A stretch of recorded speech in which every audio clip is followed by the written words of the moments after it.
Puji nama Tuhan, silakan duduk Bapak Ibu Saudara sekalian. Shalom. Shalom. Ini suara kayak kita lagi menghadapi bom nuklir gitu. Jadi takut-takut. Shalom. Damai di hati.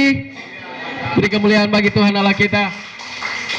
Haleluya. Bapak Ibu Saudara sekalian, satu sukacita bagi kita sebagai orang percaya bahwa di sepanjang minggu Tuhan terus menjaga hidup kita. Di sepanjang minggu kita terus diberikan kesehatan. Di sepanjang minggu, meskipun tadi sudah disaksikan oleh Bapak Perawar bangun rasanya setengah mati, tapi Tuhan terus memberi pertolongan. Ya. Dan hari ini kita sebagai orang percaya berada di tempat ini bukan untuk sekedar bertemu, bukan untuk sekedar dilihat oleh Bapak Gembala, bukan sekedar untuk melihat teman, keluarga dan sebagainya. Tapi satu tujuan kita di tempat ini adalah untuk mempermuliakan nama Tuhan, dan terlebih lagi kita rindu untuk Tuhan bertahta atas setiap pujian kita umatnya. Pertanyaan besar tadi itu, waktu puji-pujian kita sungguh-sungguh atau tidak? Gitu kan. Tapi saya yakin bukan di tempat ini, di sana sini itu banyak yang ketika kalau puji-pujian begitu bersemangat luar biasa, tapi ketika firman Tuhan juga banyak yang bicara, banyak yang ngobrol, banyak yang main HP, banyak yang tidur dan sebagainya. Tapi saya sungguh yakin di tempat ini tidak ada seperti itu. Amin. Wah, hanya dua saja yang amin. Amin. Iya. Baik, puji nama Tuhan. Saya rindu untuk kita melihat firman Tuhan ini sebagai sebuah kenyataan yang Tuhan ingin untuk kita memperbaiki segala sesuatu atas hidup kita.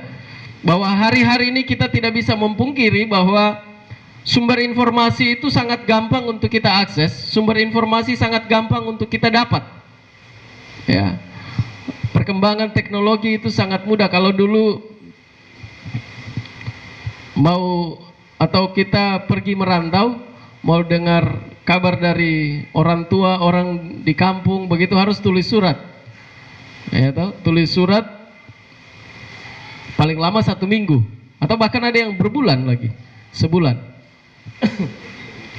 Begitupun kalau surat hari ini tulis karena mungkin ada duka di kampung, nanti 1 bulan baru surat tiba di tempat tujuan. Kita yang di kampung ini air mata sekering, dia di sana baru keluar air matanya begitu. Ya.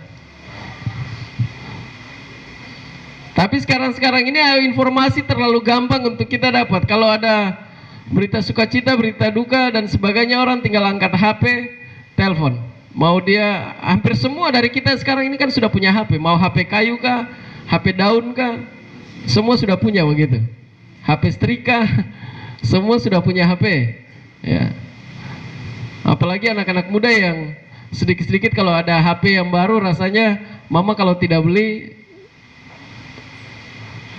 mama pelit. Tapi kalau mama sudah beli, mama baik hati. Begitu.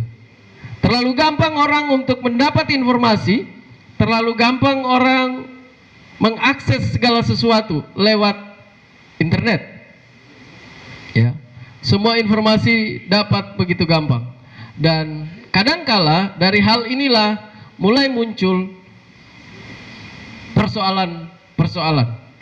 Ya. Informasi.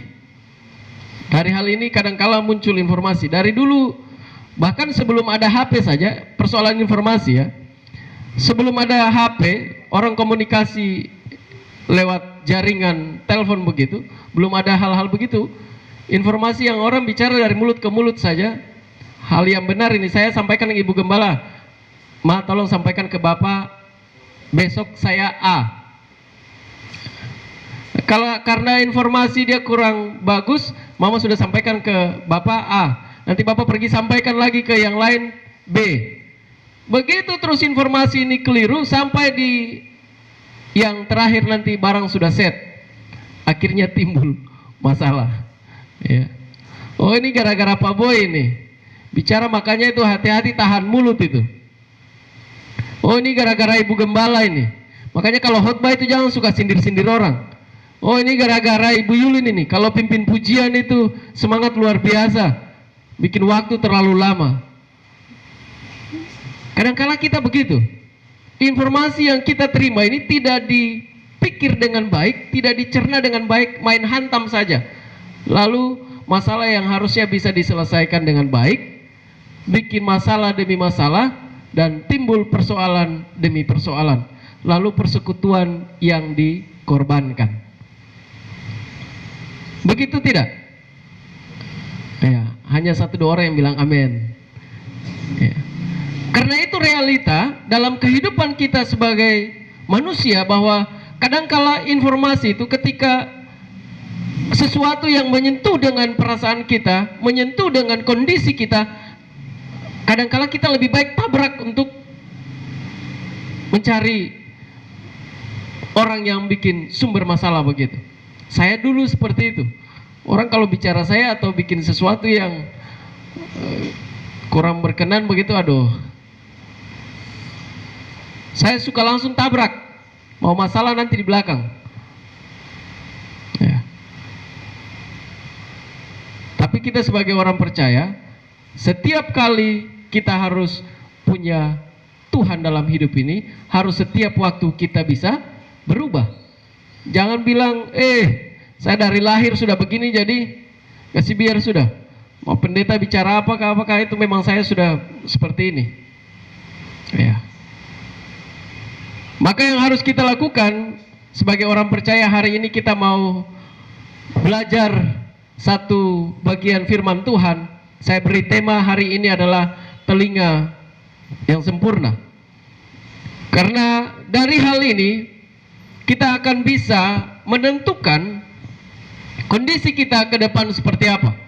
Sumber informasi yang kita terima kadangkala itu menentukan cara hidup kita, menentukan relasi kita, menentukan hubungan kita dengan sesama, menentukan hubungan kita dengan Tuhan, menentukan kita secara kelompok, dan seterusnya. Kita buka Alkitab kita di dalam kitab Roma. Ya, masih ingat kan kitab Roma? Halo? Masih? Jangan hanya ingat biskuit Roma. Kalau pagi hari sudah hujan, bilang Bapak putar teh baru beli biskuit Roma. Tapi ingat juga firman Tuhan dalam kitab Roma pasal yang ke-10. Poin perenungan ada di ayat yang ke-17, tapi kita membaca dari ayat 16 sampai ayat yang ke-21.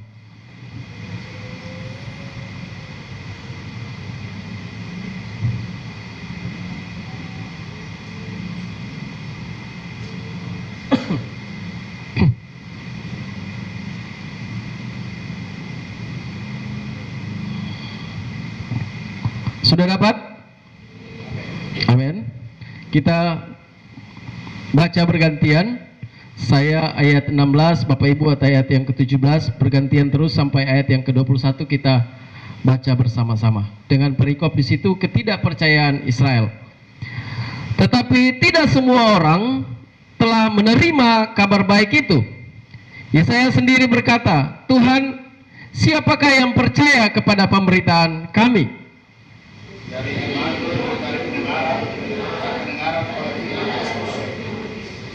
Tetapi aku bertanya, adakah mereka tidak mendengarnya? Memang mereka telah mendengarnya. Suara mereka sampai ke seluruh dunia, dan perkataan mereka sampai ke ujung bumi.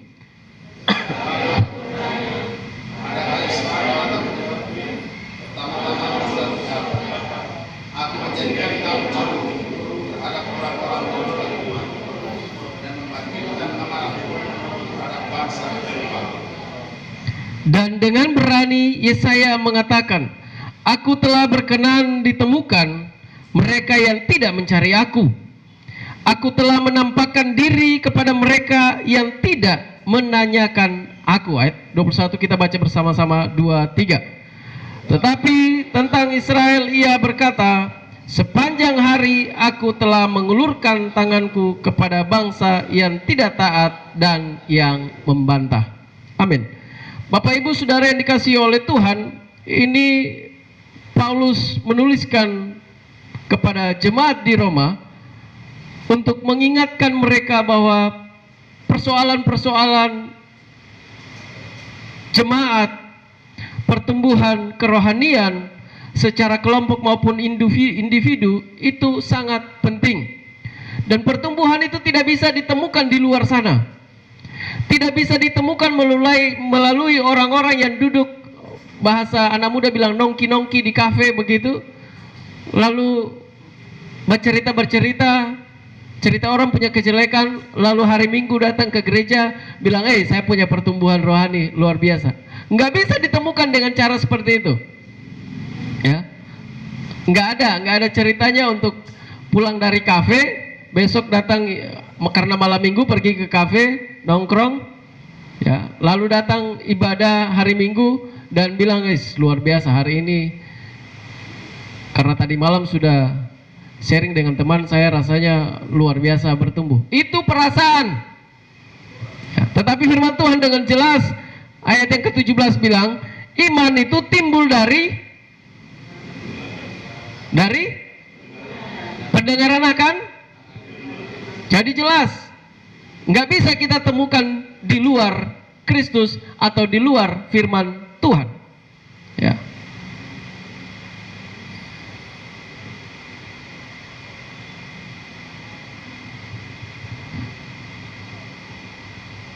Paulus menuliskan ini dengan jelas, bahkan dia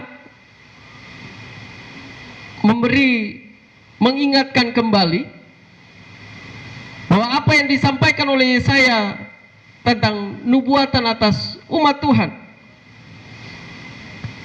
bahwa terlalu sibuk dengan hidup, betul ada tantangan, ada persoalan, tetapi bukan itu satu-satunya yang harus kita hadapi. Anak saya juga belum makan, jadi kamu yang sibuk untuk pelayanan, ya kamu pergi pelayanan. Yang kamu yang sibuk dengan babat rumput di gereja, kamu pergi sibuk sana. Saya hari ini ada mau pergi cari uang untuk sapu anak dulu kah. Tantangan memang ada, tapi bukan itu satu-satunya yang Tuhan ingin untuk kita fokus ke situ saja. Tetapi Tuhan ingin juga untuk kita benar-benar mendengar apa yang Tuhan mau atas hidup kita. Jangan terlalu sibuk untuk melihat saya susah, jangan terlalu sibuk untuk melihat saya terintimidasi, jangan terlalu sibuk untuk lihat orang itu tidak suka saya, jangan terlalu sibuk untuk melihat orang itu kurang ajar dan sebagainya. Lebih penting bagi kita adalah melihat pertumbuhan kerohanian kita di dalam Tuhan. Karena tanpa itu Bapak Ibu Saudara sekalian, kita tidak akan mampu untuk mengukur sesuatu dengan takaran yang Tuhan mau. Yang ada kita ukur dengan pikiran kita, perasaan kita, bisa-bisa terjadi emosi dan baku pukul dan seterusnya. Ya. Paulus mengingatkan apa yang disampaikan oleh bangsa Israel ketika Yesaya dan Musa berkata, ayat 18, tetapi aku bertanya, adakah mereka tidak mendengarnya? Firman Tuhan setiap hari diberitakan. Tuhan berbicara kepada mereka setiap hari. Musa berbicara kepada mereka, dan Musa berbicara bukan sesuatu yang kurang ajar. Musa berbicara tentang Tuhan, Musa berbicara tentang kebenaran, Musa berbicara tentang janji Tuhan, Musa berbicara tentang apa yang ingin Tuhan lakukan atas hidup mereka. Tapi kemudian dikata, apakah memang mereka mendengarnya? Ya, mendengar, tapi keluar masuk telinga kiri, keluar telinga kanan begitu. Nggak mau direnungkan dengan baik. Ya. Suara mereka sampai ke seluruh dunia dan perkataan mereka sampai ke ujung bumi. Tapi aku bertanya, adakah Israel menganggapnya? Pertama-tama Musa berkata, aku menjadikan kamu cemburu terhadap orang-orang yang bukan umat dan membangkitkan amarahmu terhadap bangsa yang bebal. Tuhan bikin begitu luar biasa. Kalau kau malas tahu dengan hidup, Tuhan sengaja taruh dalam hidupmu untuk melihat orang lain yang dipakai oleh Tuhan untuk menawanmu, orang lain yang dipakai oleh Tuhan untuk memberkati, supaya engkau lihat dengan jelas bahwa tidak sia-sia orang yang mengandalkan Tuhan. Ya. Dan dengan berani Yesaya mengatakan, aku telah berkenan ditemukan. Ini perkataan yang mewakili Tuhan, ya. Aku telah berkenan untuk ditemukan mereka yang tidak mencari aku. Umat Tuhan ini repot, ya. Tuhan sudah bilang kalau ada masalah itu datang ke Tuhan. Tapi mau pergi cari orang pintarlah, dukunlah, segala macam, ya. Tuhan bilang kalau ada masalah itu berdoa. Ayat yang ke-20 itu, aku telah berkenan ditemukan. Hanya persoalan mereka tidak mencari aku. Aku telah menampakkan diri kepada mereka yang tidak menanyakan aku. Bapak Ibu Saudara yang dikasihi oleh Tuhan, sebenarnya hari-hari ini kita kurang lebih sama. Hanya persoalannya kadangkala kita sebagai orang percaya masih terus ditegur, dididik. Tapi kadangkala juga kita ini semacam hanya menyenangkan telinga perasaan rohani kita. Lanjut. Di slide yang kedua saya sengaja tulis, ya, masalah yang berkelanjutan atas hidup kita ini sebenarnya adalah menganggap rutinitas kerohanian gerejawi sudah cukup untuk membuat perasaan kita, rohani kita merasa telah mendengar. Ya.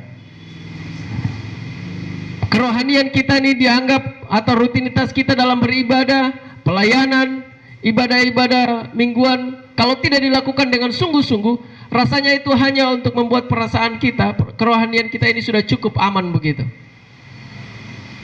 Tapi kalau disentuh sedikit, dikasih persoalan sedikit, dikasih informasi yang tidak benar, harus dicek ulang, dia tidak pakai lagi, langsung main hajar. Maka lakukan sesuatu dengan benar di hadapan Tuhan.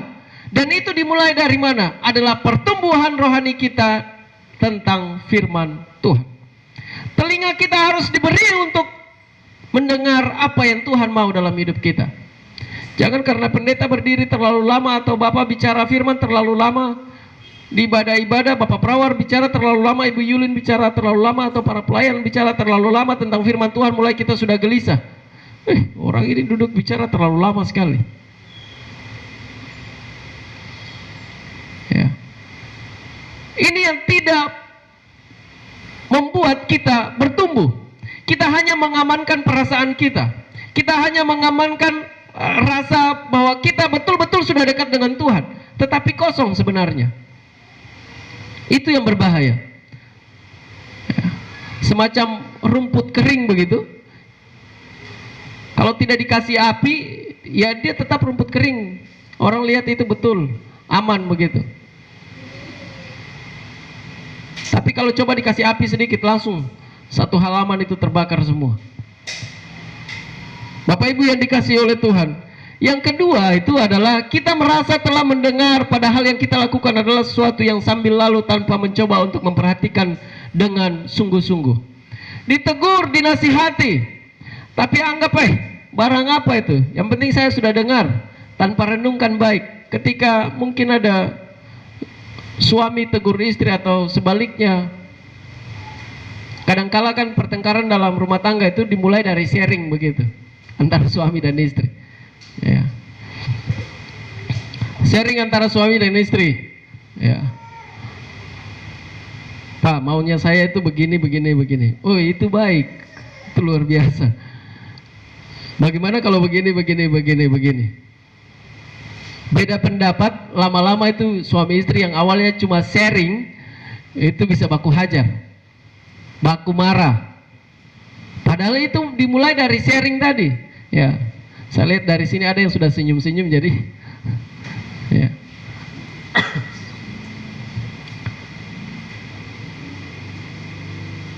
Kalau sudah begitu, kalau sudah ada pemarah atau hub kiri masuk dari suami ke istri, ya, mata bengkak datang ke Bapak Gembala dengan Ibu Gembala di pastori. Aduh Bapak Gembala, tolong doakan saya. Aduh Bapak Gembala, tolong urus sapu suami, dia pukul saya. Bapak Gembala berdoa terus, tapi pulang Pulang dari sini, dia ketemu dia dengan dia punya teman di jalan. Baru teman bilang, "Kupu mata kenapa?" "Aduh, saya ada masalah sedikit dan saya pupa itu." Dia hup saya langsung itu mata biru memang. Wah, kupa itu jahat sekali. Kau pulang itu langsung kau ceraikan dia saja sudah. Kau bikin racun kau untuk dia kah? Kas tinggal Pak itu yang begitu itu terpakai. Masih ada laki-laki lain yang hari itu saya bilang tahu ada orang lain yang suka kau tuh. Informasi mulai masuk. Lalu sudah berubah. Yang tadi Pak Gembala doa itu kas tinggal akan. Sampai di rumah, bukannya doa itu menguatkan dia, tapi karena informasi yang diterima di jalan tadi, dia lebih pikir itu. Laki-laki kurang ajar, saya suka kasih anak untuk kau lagi baru, kau bikin saya begitu. Laki-laki sampah, lupa tekan-tekanan tuh. Kau tunggu. Pertumbuhan tidak terjadi hanya karena ini. Mengamankan perasaan, mengamankan cara berpikir hal-hal ini, tapi tidak direnungkan dengan baik. Firman Tuhan itu datang untuk membuat kita bertumbuh, tidak direnungkan dengan baik. Bahkan datang ke Bapak Gembala yang tadi sudah menangis-menangis, konseling dengan baik, lah Bapak Gembala sudah tumpang tangan, kurang sedikit lagi tumpang kaki di kau itu. Pulang sampai di jalan terima informasi lain, pulang sampai di rumah bikin lain. Bahkan anak-anak jadi korban. Hanya persoalan informasi. Dan informasi yang tidak benar itu, kadangkala mengorbankan seluruh energi kita. Menguras emosi. Dan itu pintarnya iblis. Kita susah untuk mengontrol emosi, itu menangnya iblis di situ. Dia bikin kita sampai emosi itu tidak terbendung.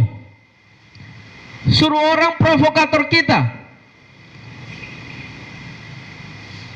Kau jangan pergi ke gembala, nanti gembala bilang kau itu untuk ampuni dia. Tak ada yang ampuni, tidak boleh. Laki-laki yang model kayak begitu. Kau pergi ke Bapak Gembala, nanti Bapak Gembala bilang tidak usah. Perempuan yang kayak begitu kau kasih tinggal. Perempuan apa yang tak tahu masak, yang tahu hanya main TikTok.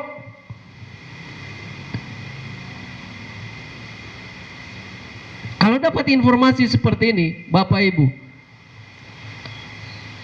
coba survei. Dia lebih percaya yang mana? Ada yang percaya dengan doa gembala, ada yang percaya dengan doa, ada yang percaya untuk datang kepada Tuhan, ada yang berpegang teguh seperti itu. Tetapi lebih banyak akan konsumsi hal-hal yang tidak benar. Karena itu apa? Enak didengar, tidak ada mengampuni di situ. Lebih nyaman untuk perasaan kita karena membalas.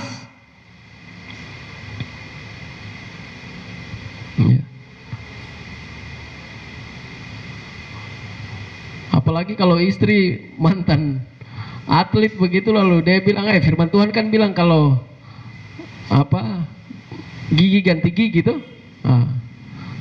Pulang sampai di rumah baru tuh berarti kop mata biru, berarti sapu mata biru, berarti kop mata biru juga. Ini yang terjadi Bapak Ibu. Maka kita harus merenungkan dengan baik apa yang Tuhan mau dalam hidup kita. Ayat 17 dengan jelas, jadi iman timbul dari pendengaran. Apa yang kita dengar? Apakah semua hal harus kita dengar? Iya, semua harus kita dengar.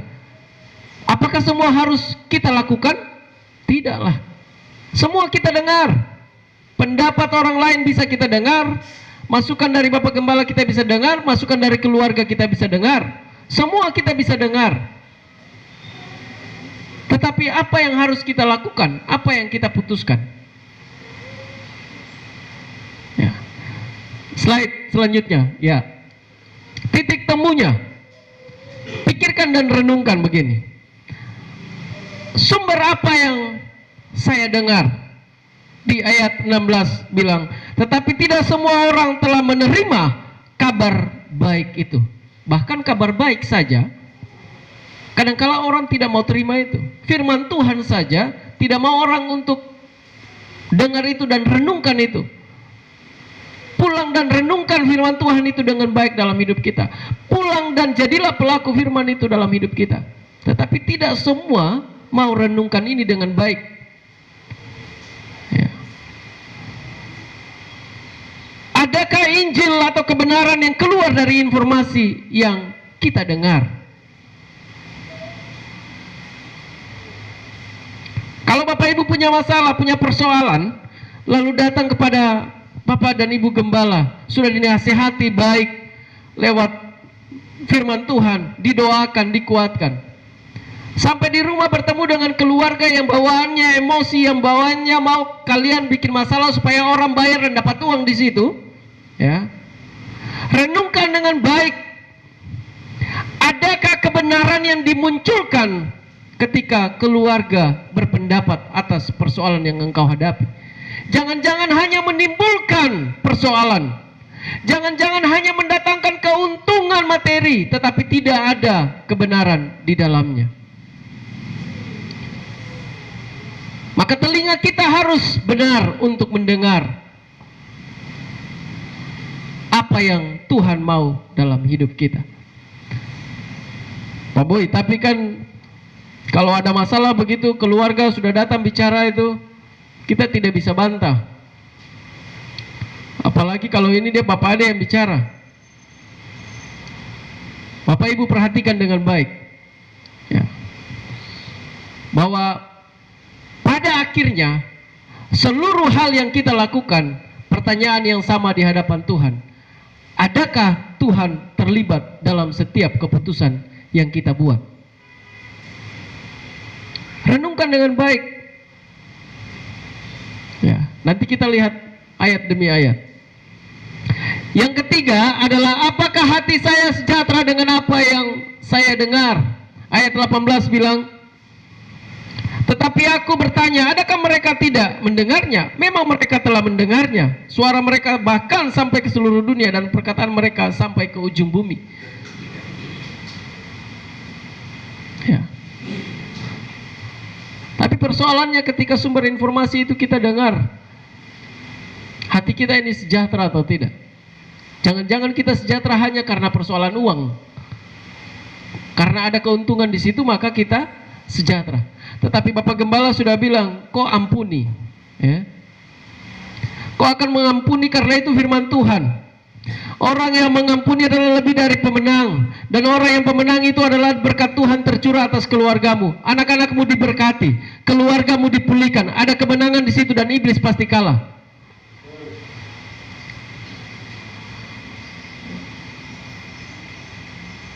Adakah damai sejahtera atas informasi yang kita terima? Renungkan dengan baik setiap informasi yang kita terima. Yang berikut adalah, apa saya iri dengan berkat yang diterima orang lain? Tetangga saya itu baru beli kulkas 3 pintu. Kulkas 3 pintu baru. Dia bilang tuh, kok di sebelah itu kok mampu.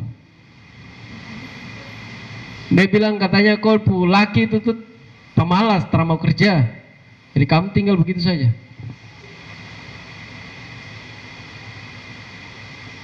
Padahal cuma dia provokator.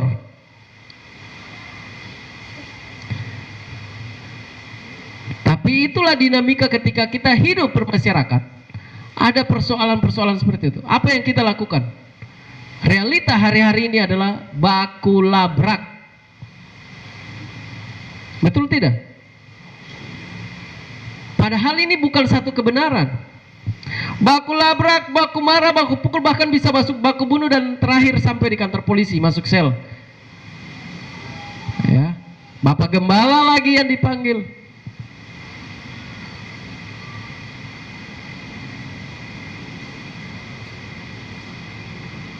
Lari ke sana untuk mendoakan, beri kekuatan. Jangan sampai nanti di dalam penjara lagi kau stres. Hanya persoalan yang tadi. Realita manusia yang di luar Tuhan adalah suka membandingkan keadaan hidup setiap manusia. Dan ukuran kita sebagai orang percaya bukan tentang harta yang banyak, amin. Bukan tentang harta yang banyak. Pada akhirnya kita semua mati, tinggal harta, pangkat, tahta, kata, dan seterusnya. Kita hanya kembali menghadap Tuhan. Apakah kita mati menghadap Tuhan itu bahwa kita punya harta yang banyak itu? Tidak. Kita mati ada bawa pangkat semua menghadap Tuhan? Tidak. Firman Tuhan, dengan telanjang aku datang, kembali pun dengan telanjang. Nggak ada yang perlu dibanggakan. Mau orang itu beli kulkas 4 pintu, TV 3 meter, rumah itu atap ada di bawah. Kan model-model sekarang itu rumah yang aneh-aneh kalau lihat di internet begitu. Mau dong bikin apa, jungkir balik dengan hidup, tidak usah pusing, amin. Jangan terprovokasi. Karena firman Tuhan yang menjamin hidup kita, bukan omongan orang. Ya. Pertumbuhan kita itu tergantung kita ini dekat dengan Tuhan atau tidak. Tuhan yang punya berkat kok. Ya. Firman Tuhan kan dengan jelas bilang, carilah dahulu,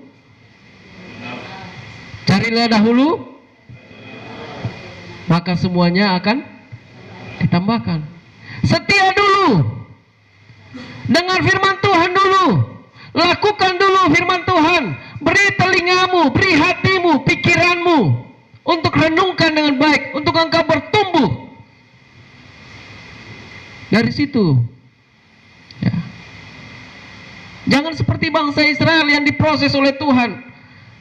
Yesaya bicara, Musa bicara, sampai mulu Musa juga pun, barang apa saja itu. Ya. Barang apa saja yang kau bicara itu terpakai. Kau siapa jadi? Kalau lihat berita di salah satu kabupaten di Jawa itu, Kabupaten Blitar, ya, angka perceraian meningkat sejak P3K banyak yang diangkat. Ya. Dan kalau di tahun sebelumnya itu seimbang, yang mengajukan perceraian itu laki-laki, perempuan begitu. Tapi kan misalnya tahun ini 20, tahun lalu itu hanya 10 begitu. Dan yang mengajukan dari 10 itu ya seimbang begitu. Nah, tahun sekarang sejak diangkat P3K itu, di berita itu sampaikan bahwa yang banyak mengajukan perceraian justru dari wanita. Perempuan yang mengajukan, terutama guru-guru P3K. Karena menganggap bahwa dia gaji sudah tinggi, laki-lakinya pendapatan di bawah dia, maka dia ajukan untuk cerai.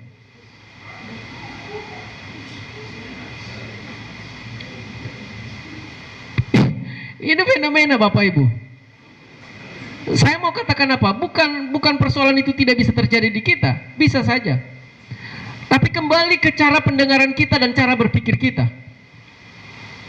Engkau menerima informasi, untuk orang kasih informasi untuk membandingkan dirimu, membandingkan keluargamu, membandingkan pekerjaanmu, membandingkan segala hal dalam hidup kita. Kalau kita tidak cerna dengan baik, ini hancur.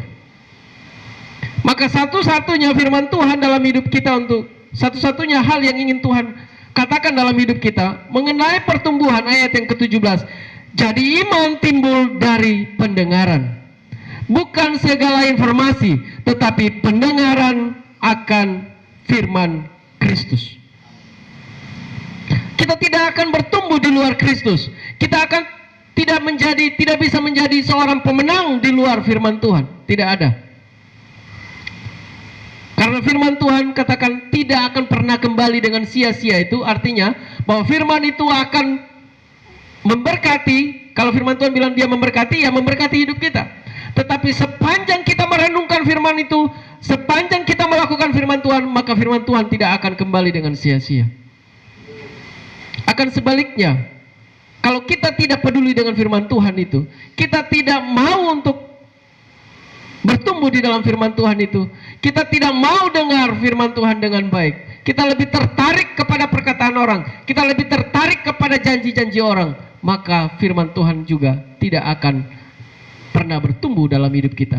Firman Tuhan tidak akan tergenapi dalam hidup kita. Firman Tuhan juga tidak akan ada dalam setiap hidup kita. Mungkin setiap hari kita melihat dia rajin datang beribadah. Mungkin setiap kali jalankan persembahan, dia tidak pernah absen untuk maju ke depan berikan perpuluhan. Tetapi bukan itu yang Tuhan mau. Itu baik, tetapi itu bukan yang paling utama. Ya. Sebagai orang percaya, firman Tuhan katakan, pendengaran akan firman Tuhan itu yang membuat kita bertumbuh di hadapan Tuhan. Pertanyaannya, kalau sudah bertumbuh di hadapan Tuhan, pertanyaannya adalah, Tuhan berkenan enggak? Berkenan tidak Tuhan? Berkenan. Kalau Tuhan sudah berkenan, ya, apakah Tuhan akan menutup mata atas hidup kita? Tidak. Kalau Tuhan sudah berkenan, maka tangan Tuhan terus menopang seluruh hidup kita. Amin. Ya. Bukan karena perkataan orang. Orang hanya bicara, Bapak Ibu. Orang suka hanya memanas-manasin. Dunia sekarang ini apa yang tidak. Orang bikin segala sesuatu, yang penting dia dapat untung. Yang penting dia punya batin itu puas. Ya. Apa yang harus kita renungkan? Bapak Ibu, di dalam Kejadian, kalau kita baca Kejadian pasal 3 tentang kejatuhan manusia, ayat 1 sampai ayat yang ke-8. Coba kita buka Kejadian pasal yang ketiga tentang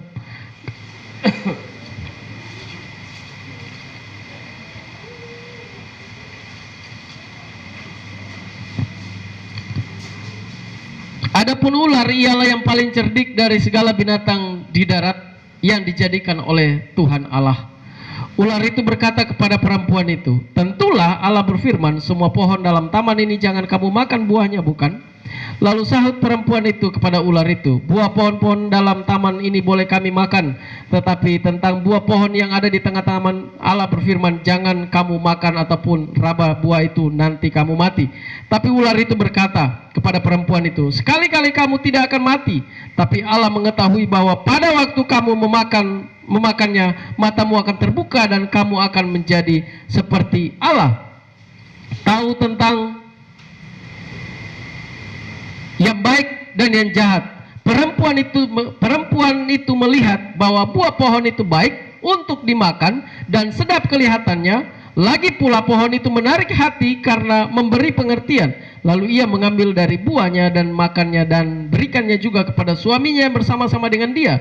Suaminya pun memakannya. Maka terbukalah mata mereka berdua dan mereka tahu bahwa mereka telanjang. Lalu mereka menyemat daun pohon ara dan membuat cawat.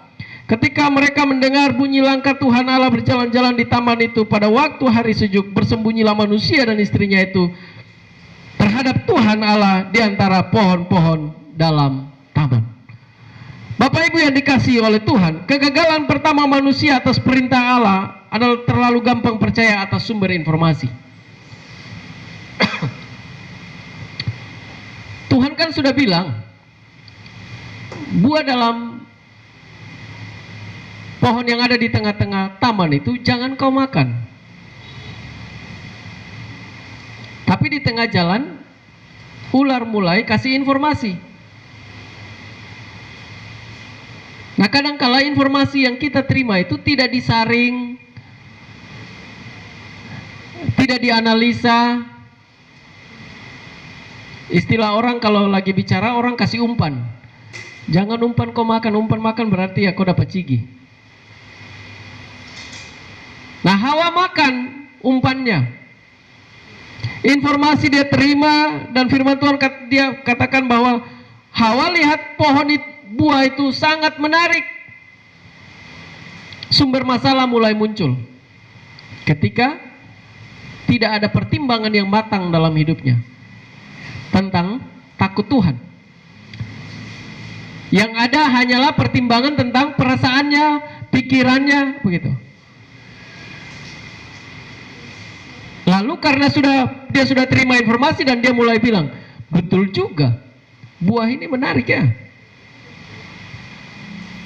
Ambil lalu makan. Dan disitulah kegagalan mulai terjadi. Bapak Ibu yang dikasihi oleh Tuhan, kita renungkan dengan baik. Apa yang harus kita lakukan sebagai orang percaya di dalam kitab Roma tadi? Yang pertama saya mau katakan kepada kita semua. Yang pertama untuk kita renungkan adalah singkirkan sumber informasi yang tidak baik dalam hidup kita. Singkirkan informasi yang tidak baik dari hidup kita. Kalau informasi yang tidak baik terus bersarang dalam hidup kita, hati-hati. Itu akan merusak semua cara berpikir kita. Dalam kitab Filipi pasal yang pertama, ayat yang ke-27 bilang begini. Ini nasihat supaya tetap berjuang yang disampaikan oleh Paulus. Hanya hendaklah hidupmu berpadanan dengan Injil Kristus, supaya apabila aku datang aku melihat, dan apabila aku tidak datang aku mendengar. Apa yang Paulus dengar? Bahwa kamu teguh berdiri dalam satu roh dan sehati sejiwa berjuang untuk iman yang timbul dari berita Injil. Paulus dengan tegas katakan bahwa pertumbuhan itu terjadi kalau ada berita Injil yang disampaikan. Kalau bandingkan dengan kitab Kejadian tadi yang kita baca, adakah kebenaran yang dimunculkan oleh si ular kepada Hawa? Yang ada hanyalah tipu muslihat. Dan itu yang iblis mau, untuk menggagalkan seluruh kehidupan kita, untuk menggagalkan cara hidup orang percaya, untuk menggagalkan cara hidup orang Kristen. Tuhan sudah menjanjikan kemenangan, Tuhan sudah menjanjikan pengharapan, tapi iblis selalu mau untuk menghancurkan kita. Maka harus kita singkirkan semua informasi yang tidak benar, singkirkan informasi yang tidak baik, singkirkan informasi yang membuat kita sakit hati, singkirkan informasi yang membuat kita capek. Dan apa yang harus kita lakukan? Datang kepada Tuhan. Supaya apa? Saya merenungkan apa yang disampaikan oleh Paulus kepada jemaat di Filipi. Supaya ketika Bapak Gembala dan Ibu Gembala, bahkan pelayan Tuhan atau saudara kita tidak ada pun untuk menyampaikan kebenaran, kita tahu sumber kebenaran itu yang mana. Ketika tidak ada lagi nasihat untuk kita, maka kita tahu kita harus berdiri sebagai orang percaya, bukan mengkhianati Tuhan atas seluruh kehidupan kita. Karena kita tidak bisa hanya bicara berjanji begitu, sama seperti Petrus berjanji ketika dia katakan kepada Tuhan, kemanapun engkau pergi saya ada di situ. Tapi ketika Tuhan Yesus ditangkap, Tuhan bilang, ketika Petrus sedang berbicara gitu, langsung Tuhan bilang apa? Sebelum ayam berkokok 3 kali engkau sudah menyangkal aku. Bukan dengan kekuatan kita Bapak Ibu, tapi kita harus menyadari sepanjang hidup kita, ya, mau keadaan apapun kita, mau engkau sudah sukseskah, kita sedang bergumul atas hidup inikah, engkau diberkati Tuhan luar biasakah, sepanjang hidup kita, saya mau katakan malah tetap mengandalkan Tuhan. Telinga kita harus kita pasang untuk dengar firman Tuhan, bukan untuk dengar orang cerita sana cerita sini lalu kita tersulut emosi lalu bikin masalah. Ya. Karena kalau masalah sudah muncul itu sudah terlambat. Menyesal pun tak ada gunanya. Ya. Yang kedua, kalau yang pertama itu singkirkan informasi yang tidak benar, yang tidak baik. Kita harus mampu untuk menyaring segala informasi. Yang kedua adalah memberitakan sesuatu itu dengan niat baik. Bapak Ibu jemaat GKI El Shaddai Kota Sorong, Saya mau katakan dari atas mimbar ini, jangan jadi pribadi yang suka memprovokator. Jangan jadi pribadi yang suka cerita orang sana sini. Tetapi jadilah orang-orang yang memperkatakan sesuatu itu ada kebenaran, yang memperkatakan sesuatu itu dengan niat baik, yang memperkatakan sesuatu itu ada nama Tuhan yang dipermuliakan di situ. Di dalam surat Timotius 1 ayat 1 sampai ayat yang kelima, Paulus menulis sebagai seorang bapa rohani, memandang jauh ke depan, dan dia tuliskan ini kepada Timotius. Dia katakan begini, ayat 1 sampai ayat yang kelima. Dari Paulus, Rasul Kristus Yesus, menurut perintah Allah, Juru Selamat kita, dan Kristus Yesus, dasar pengharapan kita. Ya, Kristus itu dasar pengharapan kita. Kepada Timotius, anakku yang sah di dalam iman, kasih karunia, rahmat, dan damai sejahtera dari Allah Bapa dan Kristus Yesus Tuhan kita menyertai engkau. Ketika aku hendak meneruskan perjalananku ke wilayah Makedonia, aku telah mendesak engkau supaya engkau tinggal di Efesus dan menasihatkan orang-orang tertentu agar mereka jangan mengajarkan ajaran yang lain. Kalau kita sudah terima ajaran yang sehat dari gereja ini, keluar ke sana pun kita jangan jadi batu sandungan. Keluar ke sana itu jadi berkat. Jangan pakai telinga ini untuk mendengar hal-hal yang tidak baik. Ataupun ayat yang keempat, ataupun sibuk, ya, ataupun sibuk dengan dongeng-dongeng dan silsilah yang tidak putus-putusnya. Kalau ada persoalan adat dibandingkan dengan ibadah, rasanya ibadah itu nomor 2. Paulus katakan jangan terlalu sibuk dengan itu, karena itu bukan yang paling utama. Ya. Ataupun sibuk dengan dongeng-dongeng dan silsilah yang tidak putus-putusnya, yang hanya menghasilkan persoalan belaka, ujung-ujungnya persoalan, dan bukan tertib hidup keselamatan yang diberikan Allah dalam iman. Ya. Tujuan nasihat itu ialah kasih yang timbul dari hati yang suci. Betul gak kita ini betul-betul menyampaikan kebenaran itu karena memang kita mengasihi dia sebagai tubuh Kristus, atau kita hanya sampaikan kebenaran karena nanti ada udang di balik tempe, ada udang di balik rempeye, ada udang di balik batu. Tujuan nasihat itu ialah kasih yang timbul dari hati yang suci, dari hati nurani yang murni, dan dari iman yang tulus, ikhlas. Nasihat yang luar biasa untuk kita renungkan, Bapak Ibu Saudara yang dikasihi oleh Tuhan. Paulus berbicara ini sebagai Bapak rohani, dan saya merenungkan luar biasa hati seorang Paulus, cara berpikir seorang gembala. Dan saya sangat yakin juga pun firman Tuhan ketika seorang gembala berdiri di tempat ini menyampaikan firman Tuhan, tujuannya tidak lain selain ingin melihat umatnya bertumbuh di dalam Tuhan. Oleh sebab itu, Bapak Ibu yang dikasihi oleh Tuhan, dua bagian ini mengajarkan kita hari ini untuk melihat dengan baik, untuk melihat dengan rasa syukur di hadapan Tuhan.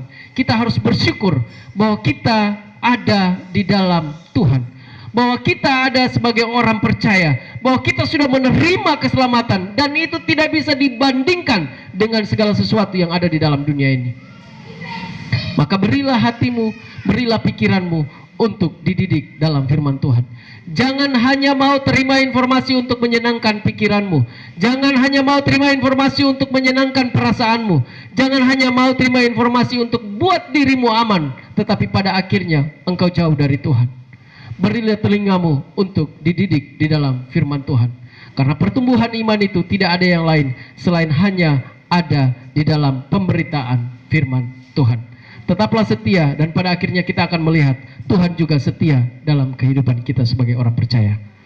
Mari kita tundukkan kepala kita berdoa.